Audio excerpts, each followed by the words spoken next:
உங்களுக்கு 100 வருஷம் time travel பண்றதுக்கு ஆப்பர்ச்சுனிட்டி கிடைக்குது அப்படின்னா காலத்துல பின்னாடி போவீங்களா இல்ல முன்னாடி போவீங்களா? காலத்துல கொஞ்சம் பின்னாடி போனது தான் ஆசை. என்னடா சொல்ற?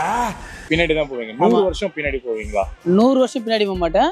30 இயர்ஸ் பேக் போவேன். 30 இயர்ஸ் பேக் போவீங்க. நமக்கு ஒரு நாலேஜ் உள்ள ஒரு டைம் பீரியட் அது. ஓகே. சைல்டா இருக்கும்போது ஸ்கூல் ஃப்ரெண்ட்ஸுங்களாம் அது அந்த ஒரு என்டர்டைன்மெண்டான ஒரு மூமெண்ட் அது. அதுக்குள்ள போகணும்னு ஆசை. ஓகே. போயிட்டாங்க என்ன பண்ணுவீங்க நீங்க?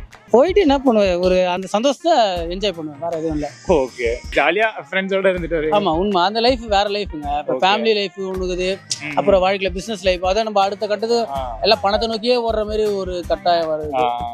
அப்படி இருக்கும்போது நீங்க ஆமா அதுக்கு வந்து ஆமா அம்மா அப்பா கிட்ட நம்ம இந்த பொருள் வேணும், சாக்லேட் வேணும், பிஸ்கெட் வேணும், கேரிங் போர்டு வேணும், கிரிக்கெட் பேட் வேணும் அப்படி கேட்டு ஜாலியா விளையாடிட்டு பசங்களுக்கு புக் எடுத்து படிக்கிறானோ படிக்காம தூக்கி போட்டு இப்போ கோலி விளையாடுது, பொம்பரை விளையாடுது, அந்த மாதிரி விளையாட்டு எல்லாம் வந்து அந்த காலத்துக்கு போகணும்னு ஆசை. சந்தோஷம்.